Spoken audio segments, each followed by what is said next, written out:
If you are not feeling highly motivated or appreciative of your situation, let me draw down on a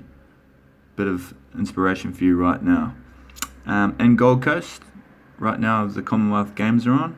and there are lots of Paralympians up there competing right now, and these people, for me, are the most inspirational people out there, because not only are they having to contend with the pressures of being a professional athlete competing at a high level at the games, but they've also got their life-altering disability that they're having to overcome throughout training and in their lives. And for me, it certainly makes me appreciate what I've got and the freedoms I've got, and to draw massive inspiration from their drive and determination and guts to overcome, their adversity and